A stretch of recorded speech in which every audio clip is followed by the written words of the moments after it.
नमस्कार, दबंग न्यूज में आपका स्वागत है। आइए खबरों की शुरुआत करते हैं छतरपुर से। छतरपुर पहुंचे भीम आर्मी के चीफ चंद्रशेखर आजाद और रावण। मेला ग्राउंड में हुआ विशाल आम सभा का आयोजन। बीते शुक्रवार बुंदेलखंड के छतरपुर में भीम आर्मी के चीफ चंद्रशेखर आजाद और रावण पहुंचे। पूरे छतरपुर शहर में जगह जगह नीले झंडे लगाए गए। जैसे ही भीम आर्मी के चीफ मंच पर पहुंचे तो वहाँ उपस्थित लाखों की भीड़ ने उनका तालियों से जोरदार स्वागत किया। पिछले दिनों गढ़ा गाँव में एक दलित समाज की बेटी की शादी में बागेश्वर धाम पीठाधीश्वर के भाई सालेग्राम के द्वारा उत्पाद मचाने की खबरें आने के बाद से ही भीम आर्मी के द्वारा जमकर बयानबाजी सामने आई। आज इसी तारतम्य में विशाल आम सभा का आयोजन छतरपुर में किया गया। भीम आर्मी चीफ ने SC, ST और OBC पर सरकार द्वारा लगातार भेदभाव करने के आरोप लगाए। उन्होंने कहा कि कानूनी रूप से भी हमारे साथ भेदभाव किया जाता है।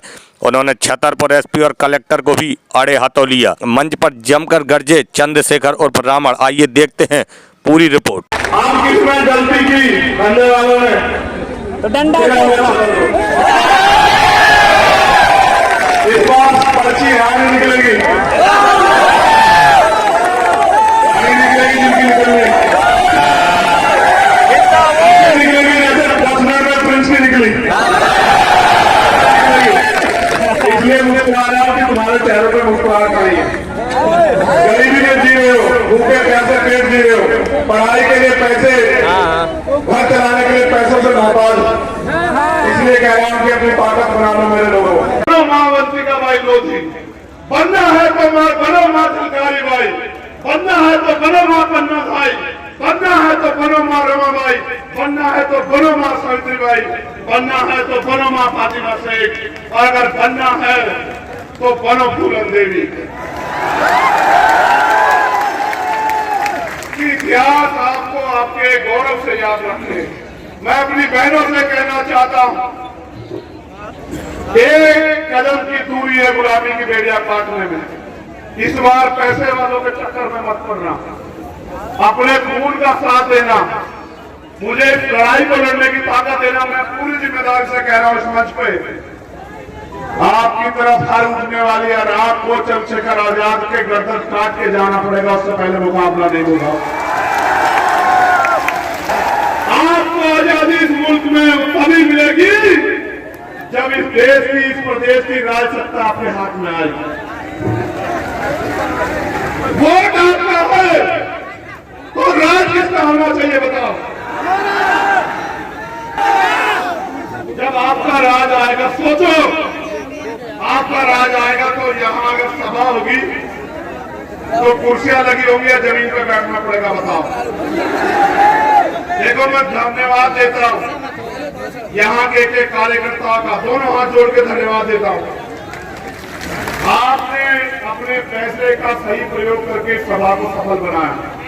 आपने जवाब दिया उनको जो ये कहते हैं कि एक गरीब को बेटा आगे नहीं बढ़ सकता, उनको जवाब दिया। आप मोटरसाइकिल पे आए, पैदल आए, और मैं जानता हूं, मैंने देखा भूखे पेट आए, मैंने देखा भूखे पेट आए, उन्होंने देखा।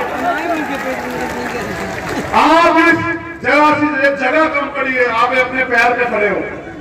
मेरे खून का एक एक कतरा आपके सम्मान में हमेशा जारी रहेगा, इस बात को आप याद रखें।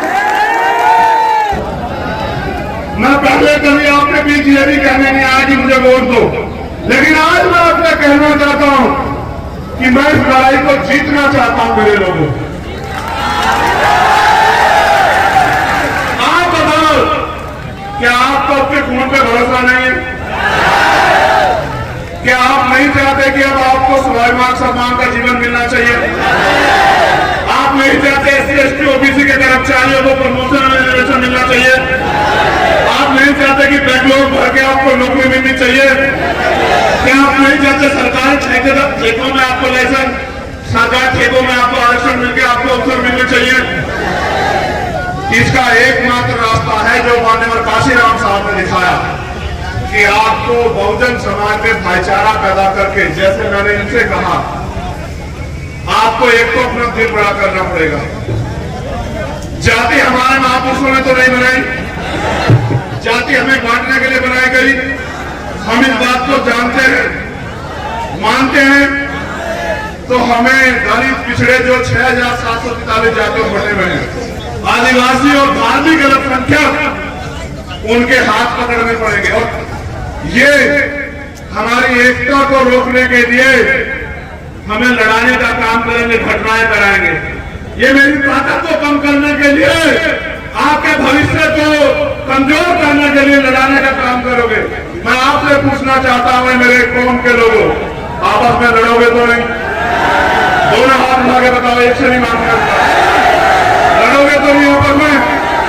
चलो एक बार और बैठो। अगर इन ओबीसी वर्ग के मेरे भाइयों पे आंच आएगी तो इनका साथ दोगे? अगर मुस्लिम भाइयों पे आंच आएगी इनका साथ दोगे? अगर जैन, सिख, बौद्ध, ईसाई पे आंच आएगी, पारसी को उसका साथ दोगे? अगर देश की किसी भी महिला पे, किसी भी जाति धर्म की हो अन्याय होगा, उसकी लड़ाई लड़ोगे? ये तुम में मानवता है, तुम्हें मानवता है। तुम सबका सम्मान करते हो, लेकिन याद करो, हाथरस में जब हमारी बहन को जलाया गया, जिनकी सरकार यहां है उनकी सरकार वहां थी, और फिर उसमें न्याय के लिए इन्होंने किस तरह का हस्तक्षेप किया आपने देखा।